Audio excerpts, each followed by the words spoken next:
Grüezi miteinander. Good afternoon, everybody. It is my great pleasure to welcome you to our session here with ETH meets Berlin, Rethinking Materiality. My name is Chris Lubkeman. I am the head of Foresight at the ETH in Zurich, and I'll be your host today for our session. We'll be spending about an hour together, plus or minus. It's my first time here in the museum. It's an incredible location, the Museum für Naturkunde here in Berlin. And we're surrounded by this room right now where we're in with incredibly beautiful stuffed birds of all different colors and shapes and sizes from around the world. And we were walking around a little bit before.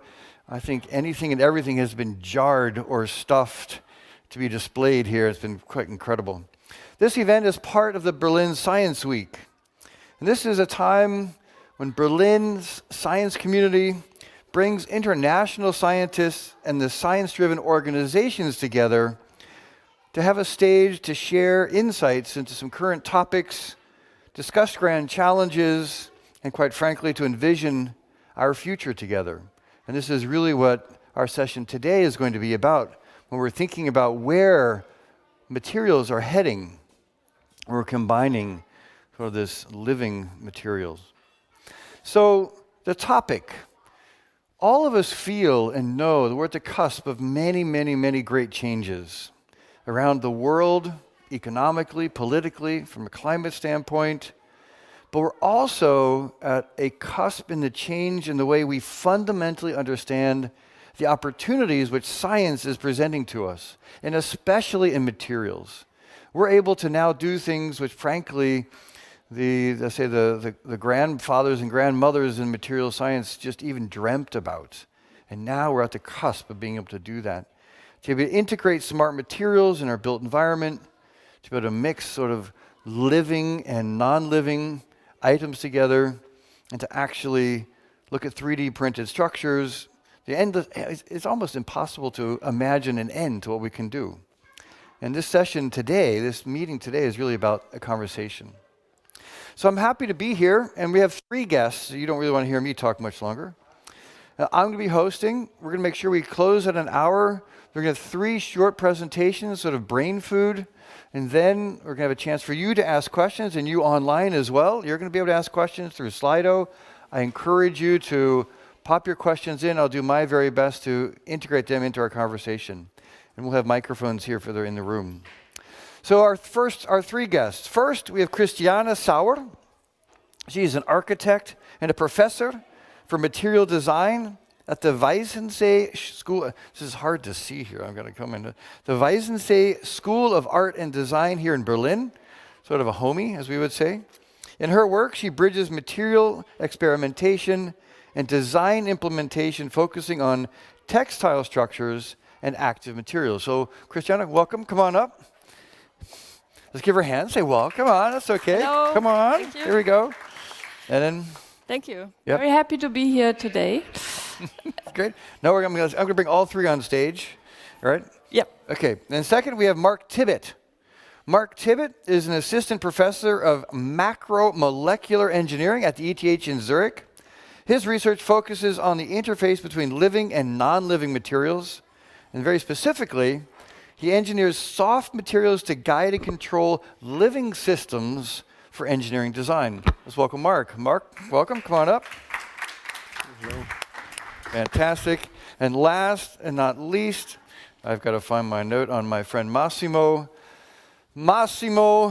Portincaso. He was the co-founder and executive chairman of the Officine. Did I get it right? Officine Bio. His first distributed biofurnace. Say his first, because I'm sure he'll do a lot more. He's also the chairman of Hello Tomorrow, an investor and advisor to startups and deep tech funds. We got to know each other when he was the former managing director and partner at Boston Consulting, and is a renowned author and speaker on deep tech. His work has been featured in many, many, many magazines and places, on stages, Fast Company, Bloomberg, Harvard Business Review, et cetera, et cetera. So let's welcome Massimo. Okay, so as I said, our time together is now about 55 minutes. And Cristiano's going to give a first impulse, and then Mark, and then Massimo, and then we're going to talk for a little bit, and then you're going to get to ask all the questions you would like to ask. So, That's a Cristiana? perfect tool. Thank you. Yep. Yeah, very happy to present to you today my perspective on new materials or designing materials. So as an architect, as a designer, of course, materiality plays a central role. I want to talk to you today about the idea of fiber in material design. So fibers we can also find, of course, in nature everywhere, and it's super interesting because fiber exists throughout the scales. So from fibers being produced by bacteria, as we see here in this bacterial cellulose biofilm, to fibers that are produced, of course, in wood, as we know, up to biological fibers like muscle fibers, fibrils, and tendons, for example. All these fibers throughout the scales, it's super interesting because, of course, they fulfill a certain functionality. And that can be protection of course, food generation and so on. So I try if that works now. Yeah, perfect. So as designers, if we want to design with fibers, textile technology is, of course, at hand. So textile is not a material per se, but it is an operation for bringing different materialities together, as we see here in this knot. So this knot could actually be produced from, let's say, woolen fiber or, let's say, metal wires. And in each case, it would have a totally different property for the overall material system. So that's something we are interested in when we design with fibers. Looking at, okay, I have to see here. Sorry. That was too fast. Yeah, looking at this yarn here, for example, it is a yarn made from cellulose, and when the humidity in the surrounding increases, this yarn starts moving, which it should do now. No, you don't see it. And because this yarn is moving, the whole surface, which can be created from that, can be, we call that, so physical programming, actually. So the swelling is coming into place because the fibers, the cellulose fibers, they increase in diameter, and therefore by the twist of the yarn, I can really program this yarn in which direction to move, and I can program even this weave in which direction to bend and to fold and so on, by the pattern of the weave, by the direction of the weave, by the strength of the twill. So we can program and design material by designing the yarn and designing in a higher hierarchy than the textile surface. And if we think of that like a larger screen, suddenly we're in architectural scale, and we can create these screens that can really interact with the environment, for example, for climate purposes, and they rely really on this very small initial movement only of the cellulose fiber swelling with humidity. We were then transferring this idea into really facade scale. Of course, we had to change materiality, and we were working here with these smart wires, which is shape memory alloy wires. They react not to humidity, but to temperature, and with increasing temperature, they change their shape. So what we did, also the same principle, we interpret these small elements as a fiber for a larger surface. We put them in a textile structure, and by this we can really bridge the scales and have a very small but very active component into, let's say, a surface which can cover a whole high-rise building. This screen then would react to the outer temperature. Let's say sun shines on it. At that moment, the screen is closing and protects the interior from overheating without any further electricity or energy needed. So really autarkic system. Here you can see two of the facade demonstrators, which we are just testing in real environments in different climate zones. And finally, I'm showing you small movies about that. These elements are also called muscle wires. Probably you see, so the smooth movement really relates to the movement of muscles. And so the other one here, it's another system. It's not caused on buckling and bending, but this one really on sliding of two different planes, one against each other, and creating this dense or not so dense sunscreen. So to sum it up, my quick introduction into the world of designing materials from the view of architecture, what we imagine or what we dream of as architects is really that we don't think of our architectures and buildings as barriers where we want to protect us with a maximum amount of material against the environment, but rather to really make use of the environment, make use of nature, to interact with it, like a skin, you could say, and generate energy and get in exchange with water and ventilation through wind and all these things. So it's really a rethinking not only of the materiality, but this has an impact in the way we could think about building and about the deployment of amount of materials, for example, which should be used then for buildings. So that was a quick insight from Really myself. Cool. Thank you, Christiana. That's really cool. Thank you very much. Give her a hand. So it's really as the shape changes with the environment. This is really what you're trying to do. So you have reactive facades, reactive materials without extra energy being put into it. Exactly. Yeah, that's the idea of it. So it's ambient energy, ambient moisture. Do they ever run out of like oomph? Do they keep going up and down, up and down? Do they get tired? Well, I mean, there's always possibilities, of course, to kind of overrun the system for the user. This is really important. Yeah. That, for example, with a small electrical impulse, you could also change the system, but that would be only very, very small amount of energy. So you're not getting caught or by the system. So yeah. Cool. Great. Well, I think Mark, your presentation's ready. I think so. I think you're the perfect next one to carry on here. Great. All right. Well, thanks, Chris, and thank you all for being here. And I'm really excited to add to what Christiana said and add to this idea of rethinking materiality. And I'm here representing a group of faculty from ETH Zürich.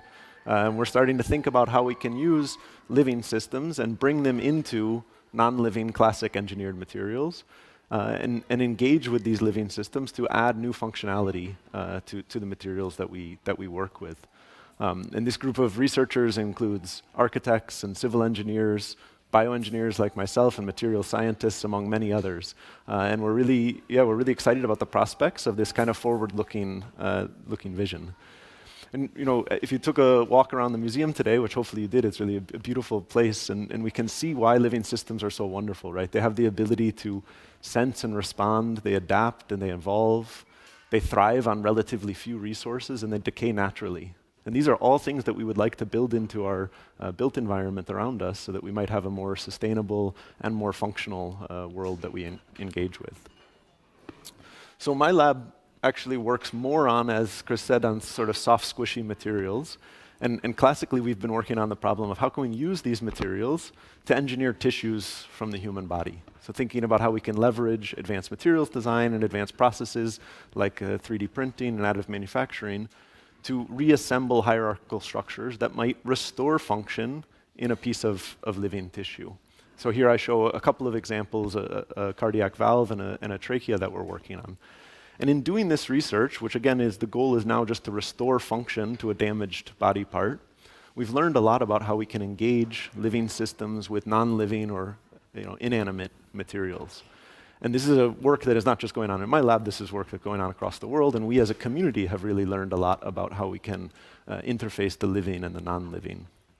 And so we at ETH and many other centers around the world are starting to think about, can we take these same concepts where we take living materials, whether it be mammalian cells, so cells from a human body or other mammals, or microbes or other living systems, and engage them with inanimate structures to rethink our built environment. And so if we think about the world around us, when we're walking around a city, again, like you probably did again in Berlin today, we see a lot of beautiful buildings, but they're often sterile and inanimate. And so one idea for the future might be that we could think about how we could bring life into these everyday engineered materials. So one could be, can we make self-healing concrete? So can we bring bacteria in that might sense and heal microfractures in the material before we even notice them? Or could we bring in bacteria that can pull down CO2 from the environment, use it as part of the building structure, and turn our buildings into CO2 sinks instead of CO2 sources?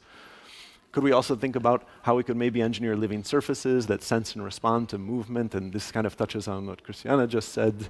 And could we also think about how this might work in our own textiles or our own structures that we wear on ourselves? Again, for thinking about how we might treat the body and help heal the body, but also now with engineered living systems. And so why do we focus again on bringing life in? And part of this is that living systems offer techniques that we as humans can't really engineer very efficiently. And I think the room that we're sitting in is a great example. So there's all these beautiful bird specimens around us. And actually, birds are really great engineers of color, again, as we can see on display here. And in one example I show here, which is the blue-winged leaf bird, they actually use structural engineering at the nanoscale to build a protein called keratin into these gyroid structures that you see in this image here. And these structures on the nanoscale interact with light, and they then give the color that we see.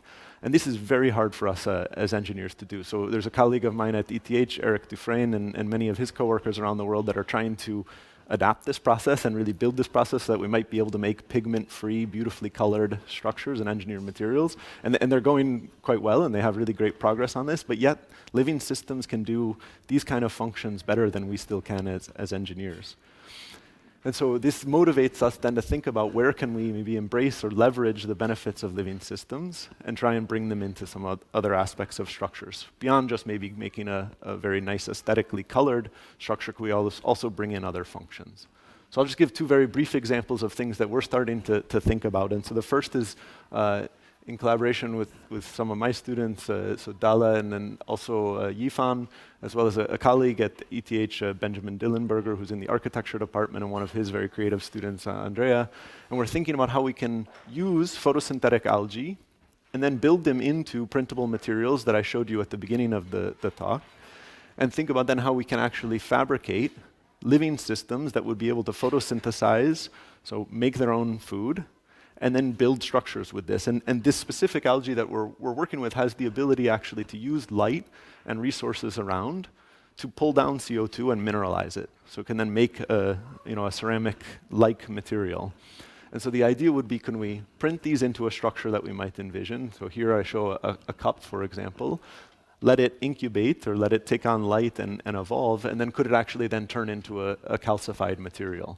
And so some early work that we've shown seems to indicate that this kind of process is possible and feasible. And so you can see in this last image that you actually get a mineralized deposited cup.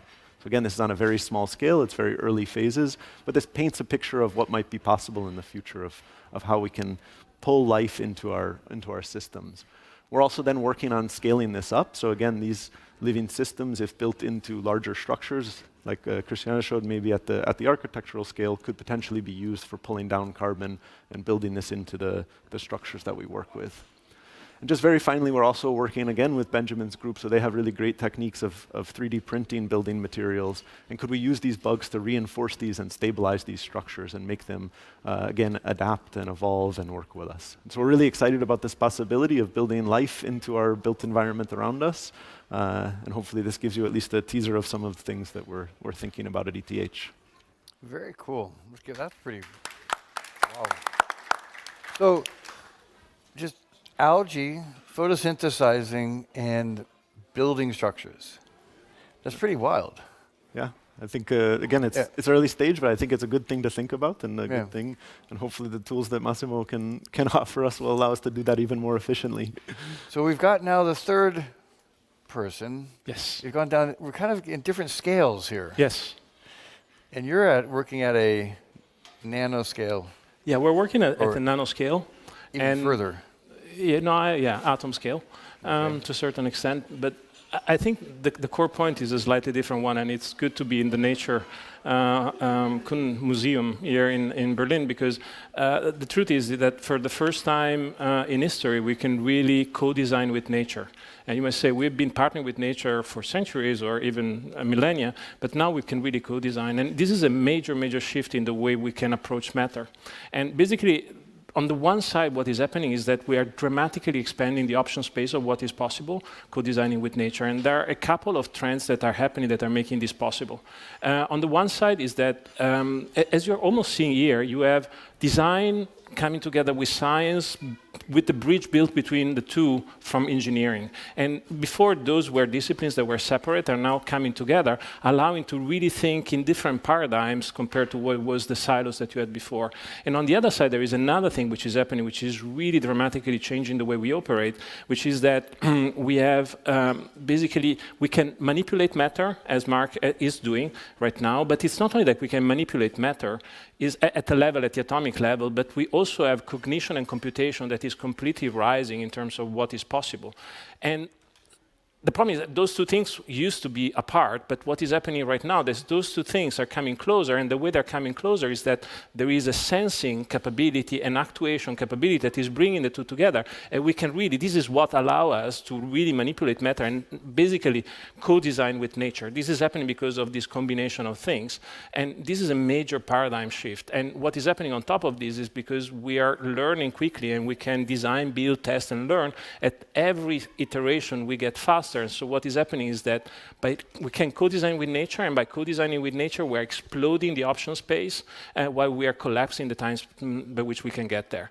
But that's not all the point. If you really look at what is happening right now, I think that we are in a very particular historical moment in our civilization, because the moment in which we are right now is comparable to the one that we had 10,000 years ago, when we moved from being hunters-gatherers to become farmers. It's just what is happening right now. You're seeing what Mark is doing, is that we're going from being hunters-gatherers of resources to become farmer at the atomic level. What you've been doing, you start from the cell, you start from the organic, you start at the atomic level. And what is happening is that there is a major, major shift, because we go from an exploitative to a generative. And when you go from exploitative to generative, you go from a mindset of scarcity to a mindset of abundance. But, and this is not only the point, is that when you do that, what happens as well is that you have a degree of precision of what you can do that it was unthinkable before. And you can start thinking on top of what is natural, and you can start thinking in a completely different way, coming up with solutions that were unthinkable before. And you can really rethink the way you do things. If you look at the way we produce nitrogen today, it's really totally exploitative, a lot of energy. It's responsible for 3-4% of all the greenhouse gas emissions. And you could say, we can try to optimize this, but what is happening now? What if we can design organisms that fixate nitrogen on the plants instead of producing nitrogen? And this is a completely different paradigm. And you can apply this. You can, instead of extracting leather, you can grow leather using mushrooms. You can self-healing concrete. You can really produce new material. And there are even companies, there's one company I'm working with that is now using laser to influence and shape the geometrical structure at the atomic level, and thus changing the properties of the material by which they're working with. So they're really using laser as we're using CRISPR in modifying genetic material. They're using it to work on the inorganic side. We are more advanced on the organic side with the work that Mark and other microbiologists are doing, but I think that the next wave is going to be in the inorganic side, and then we're going to have a confluence of the two things, and we're entering a new phase for humanity in which we can really start from the atomic level with a degree of precision that we'd never had before, and really build things. It's not going to be an easy journey, because nature is complex, so we will need to learn how to deal with it. But I think that the opportunities that we have are incredible. I think that the limitation will be really in terms of rethinking the mindset by which we approach things and really think new solutions, because the option space becomes really way, way, way bigger. Orders of magnitude, and we will be able to shift from an incremental increase to a fundamental increase, orders of magnitude. I think that's really quite interesting.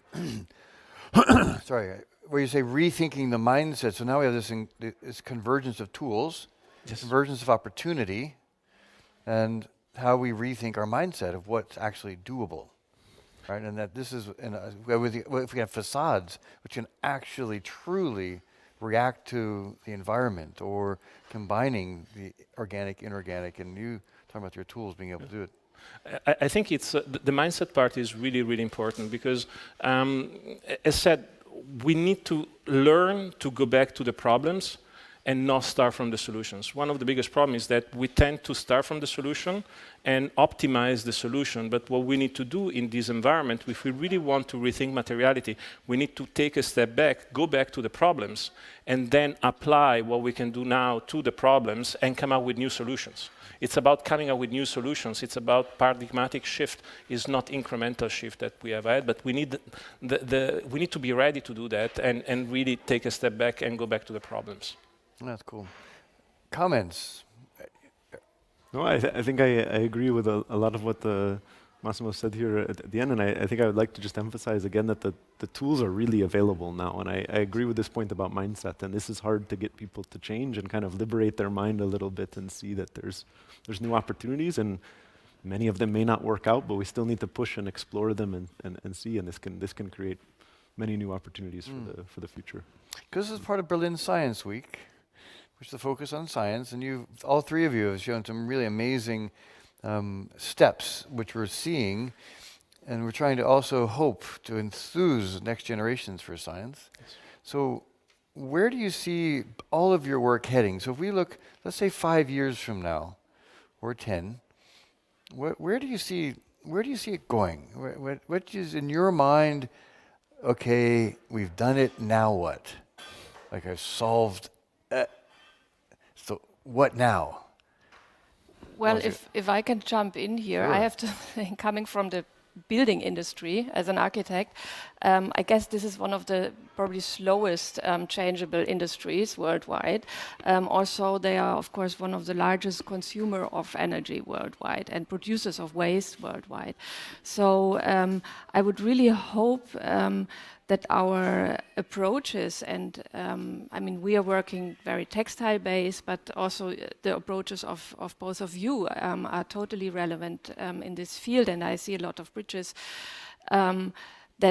that we will manage somehow to change something there and go first steps also in industry, that they understand that. Yeah, also, as I pointed out, like not working against the environment, but that we really have to understand buildings and also the surfaces of buildings, the surfaces of our cities, yeah, which are just there's a huge, large surface area, not only the roofs where we have now some photovoltaic implemented, but also the facades, everything. So that is a huge potential, and rather not see a facade as a possible intersection of loss and failure and so on, but really to see it as a potential of gaining energy and also gaining climate things for the building itself and so on. So I would really hope that the implementation of all this fantastic science that is just now really evolving into society and also into industry would make a large step forward. That would be one of my largest concerns that we, for example, with this project I showed, try to do, because we have a consortium where industry is from the beginning on involved. Yeah, and I hope That's great. to implement more. Yeah, do. We have to implement it. It's a sort of little bit. The more we get, the better. What about you guys? I mean, I might add to this that I think that there's different, readiness levels of the different technologies that we're talking about, and I think that some are really ready and I think should go, and some of these facade engineering, surface and roof engineering, we should just do now and implement. Some of the stuff that we're working on now, I think it's not ready in 5 years, probably not even 10 years. And I think in that time scale, what I would hope that we keep pushing is this, maybe challenging the mindset to think about how we can leverage new ideas, new tools that are available to come more to a sustainable approach to doing things. I think there's opportunities in aesthetics, in sustainability, in just rethinking the functionality of the materials we work with by bringing some aspects of living systems into them. And even if they're 20 years timeline to actually become scalable and relevant, it's still good to get people talking about this and thinking about it so that our life, I just had a child recently and I want his life to be maybe a little bit less tech heavy and sterile than the world that I see some kids growing up in. Fair enough. I think we have the tools to do it, and I think this is what I'm excited about. May I stretch the time a little bit? Go for it. I want you to do anything you want. Let's say in 20 years we have to, because we don't have any alternative. We really need to redo the economic and industrial tissue that we have. And what does it mean? It means that we really need to shift to this generative paradigm. And concretely, it means get rid completely of all the petrochemical stuff. We need to stop putting energy to dig stuff out of the ground, put energy to break those molecules down, and put energy to reassemble them to do additional stuff. It's complete nonsense. We should really start doing this. And that's why I go to the 20 years, because I think the next 5 years are going to be really important in terms of transition. We're going to have shift in terms of food. Food industry is going through a dramatic transformation, and those are ready. Maybe not the cultivated meat, but everything in terms of alternative protein we can produce, but really getting the change in the way we produce stuff is going to be really important, and it's going to be something which is way more distributed and less concentrated, in which we really grow stuff and not extract stuff of what we have. And we're going to have different kind of polymers, we're going to have different kind of materials, and there is going to be, the first wave is going to be really focused on added value, and then over time we're going to produce and create the infrastructure to go at scale and really substitute what is happening today. But I hope, and I think that's the right way to do it, it's not substituting, but create something which is better. Because given the level of precision that we have, we don't need to just come with alternative protein. We can come with protein which is better than the one that we have today. We can come with polymers that are better than one today. We can come with polymers that can one day substitute concrete. I know that we had this discussion and you said concrete is not bad. I think that we can, I hope that we come in 20 years to a world where concrete is a thing of the past. I know. I have a sort of long relationship with concrete, so it's a hard one. It's a hard relationship. Yeah. So I'd say replace things where you need the heat, the intensity of the heat. Yes.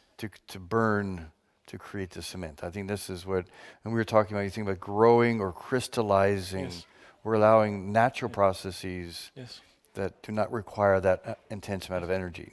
Then I'm side with you. So we can also take questions now. If anyone has any questions here in the room or on Slido, I just remind those who are online, you're welcome to put something in the Slido, and I'll integrate those into conversation.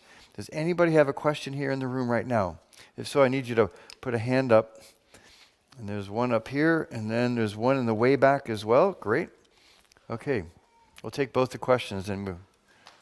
Thanks very much for sharing your thoughts and ideas on this exciting topic. When we discuss living materials, I'm wondering to which degree are these living materials and their behavior unpredictable? Ooh, interesting question. And we're going to take the woman in the way back. Elizabeth, you could grab it all the way to the back. We're going to take both of those. To what degrees? Ooh, I'm glad you didn't ask what's life. You know, that would have been, yeah. Oh, you want to go ahead? Okay, yeah, go ahead. I'm happy to jump in on that. All right, then. Okay. So this is something we think about a lot. I think it's a fantastic question, and living systems, as we said, they evolve and they adapt, and that leads to inherent unpredictability. And every time we try and cage them in, they find a way out. And this is, for me, makes super fun research questions of how can we work with that. I don't think about, and Massimo said this to me just before we came on, that sometimes we try and cage in biology too much, and I agree with this. That we sort of need to engage and embrace it and see if we can work with it instead of thinking that we're, above biology. We're just a part of it all, right? And we're probably not going to impose strict boundaries on it.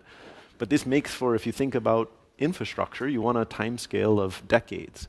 And if you have something that is changing on you on the time scale of days or months or years, it's really hard to think about how that's going to work. And this is one of the clear challenges that we need to address and engage with. So I think it's a fantastic question, and so we haven't solved it, but I think the community will keep working on it. Yeah. Christiana? And then I would also like to jump in on that, because from designers' point of view, I have to say we also have to change the way we design. I think the design has to become different. It has to become more robust. I think that this idea of designing for like a very, very specific purpose, and it has to fit right that, and it is engineered to exactly this purpose, we have to step back from that and to really think about, designs which are more open.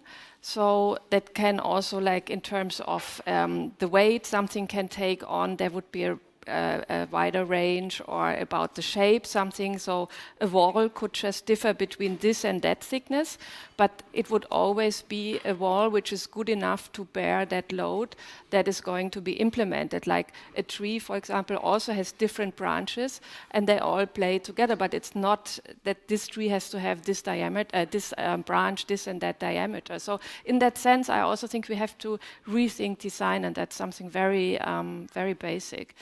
So trying to rethink robustness. What is that? Yeah, and I wanted to build on this. I think the question is very good, and I think that there is an underlying question and statement that is very dear to my heart, because I think in this process we need basically to get rid of 300 years of Newtonism, in which we really think in terms of cause and effect, which is really beautiful because you can think that you can do A and you get B. We need to completely forget this because we're entering a space that is way more complex. We need to realize the fact that complexity and noise is a feature of nature, is not a bug. And we need to stop trying to say, okay, let's eliminate the noise. We need to really embrace it and embrace the complexity that comes with it, and really look at for emergence and not cause and effect. Interesting. Thank you. Back in the corner. Thank you so much for the interesting lecture, which was incredibly interesting. And I actually have a question to Cristiane and Massimo. For Cristiane, I know that there is some solar panels that can be actually coated, like the windows can be coated with the solar panels, and this energy can be accumulated and used for future use. Do you think it's now applicable for building the buildings? Or, and another question is to Massimo. If you said that it's we should get rid of the petroleum and stop taking it out, but do you know anything, any new compounds that can be used instead, except lithium batteries? Sorry, can you repeat the last sentence? Do you know any other compounds that can be used instead of petroleum, except lithium batteries? Yeah. Okay, we've got two questions. You got 2 for 1. You know, they would usually get 1 question per person, but we're generous today. Okay, so Christiana? Yeah, I have to ask quickly back. So, I mean, you were talking about these coatings for windows, and then the question was The what? photovoltaic, so there's the thin film photovoltaics, which you can now Thin film photovoltaic. onto facades, yeah. Yeah, I mean that's a technology which is of course super interesting, also in terms of flexible building skins, because you can put them also on flexible substrates, and there has been first projects and thoughts about also, for example, coating yarn with it. So, but of course, you could have then screens or curtains which you can slide away when there is sun, and or slide together when there is sun and slide away when there is no sun, and so on. Of course, this is a super interesting technology also for textile thinking. Okay, then Massimo, petroleum replacement products. Plenty of. You can, so it depends. Petroleum is used in many, many things. We even eat products that come out of petroleum. But petroleum is basically a polymer, is a long chain of atoms, carbon atoms, and basically they store the energy ultimately that came from the sun and then got buried, and then very intense. They have very high intensity in terms of energy condensed there, and then there are different ways you can go this way depending on where you are in the chain of petroleum. But starting with hydrogen, hydrogen is becoming a replacement possible for these things, and when you come to the polymer or monomer side of things, you can really design bacteria to produce all of this stuff, and there are people that are doing it. You can use algae, you can use a lot of organisms to be able to do it. So it's not a matter, right now it's more a matter of scale and price. But I know that many companies are really trying to read. There is a cosmetic company we're working with. They have still 25% of the product they're using petrochemical, but they're making a huge effort to get rid of all of it. So we don't need petroleum. We can do it differently. That's actually very inspiring to hear that. So, are there other questions? Any other questions here in the room? Because I'm going to give you a chance to. I'm going to ask him. Then I'm going to ask him one question and come back to you. So you said something about photosynthesis. So you have algae, which you are now manipulating the photosynthetic properties of them. They already have it. We're not. They already have it. Introducing. So you figured out photosynthesis. no. They no. Okay. Well, there are some. But there are people that are doing this, And basically, one of the things that is happening right now is that we're shifting away. The world today is very much based on thermocatalysis. Is basically the petroleum and the energy that you get out of it.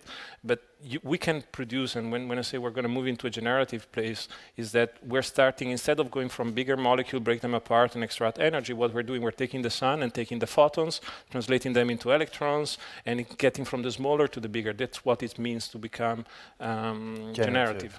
And we're doing this, and there are people that are really looking at basically create doing photo light-based catalysis, so to say.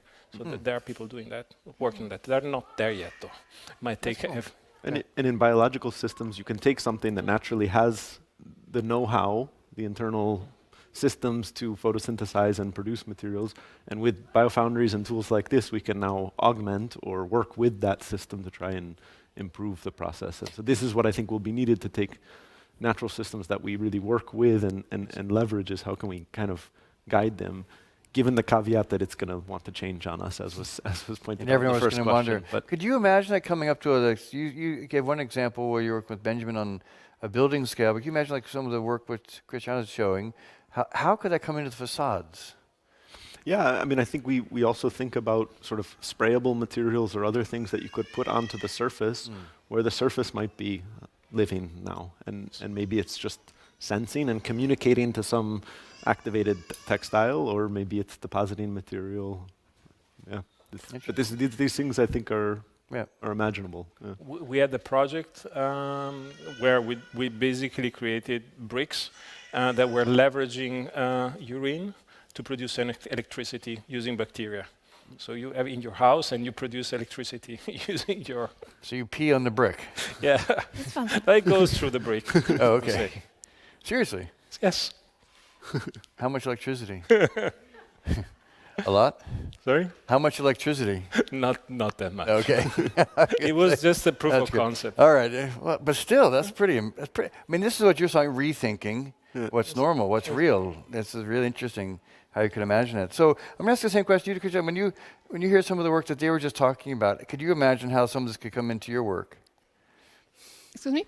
Could you imagine how some of what Mark was talking about could come into your work? Oh yes, of course. Yeah. I already see it there. I mean, we have to start cooperating immediately, and sure. I mean, the difference is that what we do basically. I mean, we work together also with biomaterial scientists, with biologists, and so on, but not in the sense that we really use the biological material. But what we have is this kind of bio-inspiration, what we call. So, what's interesting, and then in terms of textiles, is that the hierarchical building up of structures of material systems that we find in nature. So what I showed can one-to-one be transferred as an idea into the idea of fiber becoming a yarn becoming a textile weave becoming a surface, and so on. And by this, I think there is a really close connection to biology and textile thinking. And of course, when we talk about biomaterials, it's super interesting because textiles can also provide a large surface by the fiber structure. So that would be an ideal ground for fertilizing with whatever kind of biological systems. Or urine, for example. So we have a question right here down the front. And then we have other questions. Go right here, left, or front, right. Yeah, nope. Yep. Yeah, it's rather a comment to the question asked before. So how much we can replace of our fossil-based materials already with a bio-alternative. And it's, because I'm working in that field, it's over 90%, much more. It's rather, as Massimo said, a question of scaling, but also communication, because at the moment you talk a lot about recycling, and this is not really getting to the root of the problem, especially in the context of a circular economy. We have to think rather of biological materials that the earth can process, and at the same time, when we look at when we produce products, 80% of all the emissions and also waste is created before or with the production. So what comes out is actually only the tip of the iceberg. And so I think, this whole event is very important to spread the knowledge, and we need more of that. Thank you. So I'm gonna actually interpret your statement into a question, which is, if we're going to achieve this goal of getting towards a truly bio-inspired, regenerative, generative society and materials-based, what are the next 3 steps? You said it's 20 years away. You said 20. You're doing this work now. How scalable? How quick? What needs to happen in order for us to get there? I think it's not just mindset within a consumer standpoint. There's got to be there's a few other things so we can get these rethinking the way we think about the materials. So 20 years it's the time we have to make it happen. So that's when it closes. I think the next 5 years are going to be crucial. In terms of scalability, this is one of the biggest challenges while dealing with nature, because as Mark was saying, we cannot tell nature what to do. Things evolve, and we need to learn how to do with it. And also we need to rethink also the dealing with biology, because so far it has been really characterized and driven by biopharma, where you really have tiny quantities, huge value, but it's not set up to deal to support the kind of production that we need for these. So scalability is one of the issues, but on the other side, I think that on the positive side is because we have a generative piece, there is a limit in terms of efficiency that you can gain getting bigger. Actually, there is a point after which you have these economies of scale, and therefore then it's going to become a way more distributed environment where you have smaller distributed production facilities that are. We're going to go to a place to go build on the comment before, where we're going to move from value chains into value nets, where you have what is the waste stream from one piece become the feedstock for the next process, and it's more. You're starting already seeing these. There are companies that are at the steel plants that are taking the exhaust gases, use bacteria to produce different things, even fuel with it. But is this going to be another northern, western advance and just to find a way for us to carry on? Or is this truly going to be able to be something which goes global? It has too, but you can see already Singapore is quite advanced, and actually they have a bit of an advantage for certain things because they don't have the regulatory hurdles that we have, and they're really quick to bring things to market. China is investing dramatically. We just don't know, but or they're not going in the public, but they're doing incredible stuff on the biology side, and all of a sudden we're going to wake up and realize that they're ahead of us because they're really putting a lot of money, and then. But I think the point that you're making, there is a very important comment to be done here, is that this evolution cannot be top down, and as it is evolving, and we don't know yet what is going to come out completely, we need to engage in a dialogue with society to really think through what are the second and third order consequences, and being open that we don't know, but we want to have a dialogue to make sure that it goes in the right direction. Because so often with science we expect you to know.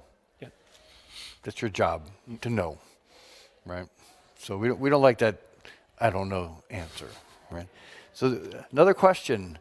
Gisbert had one. Does anyone else have a question? I know you have I could just see these thought bubbles going off all over there.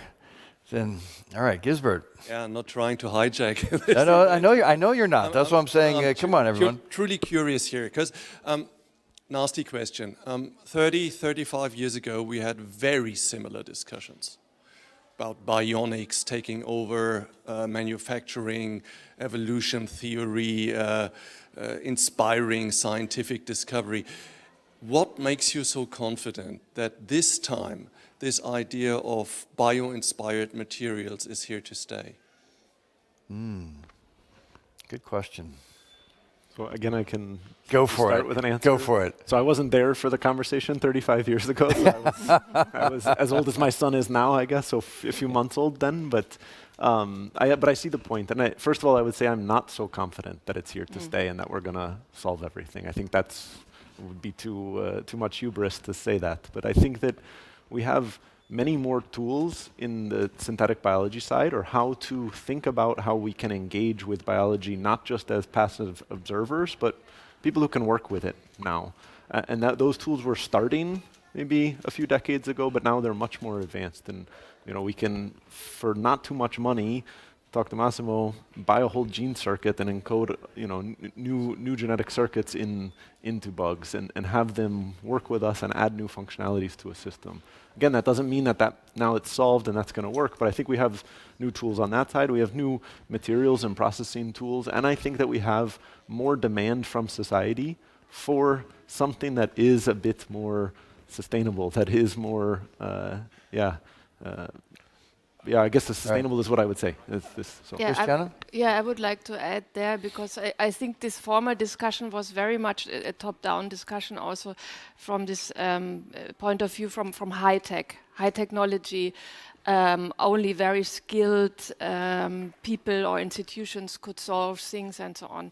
And being at an art school and design school here in Berlin, I have to say that I really feel it very strongly from what you just said, so from societal impact, and that people, young designers, young people, they go out and they do these startups and they really try, and even with very simple means sometimes they try and they succeed to change something. And so I think it's more like at this time this grassroots and very implemented in society movement. But on the other side, as Max said, I'm also not convinced, or I can't guarantee or so, but I think it's the only thing that we can do is to try, and we don't have another way to go at the moment. Massimo, what? I'm more bullish.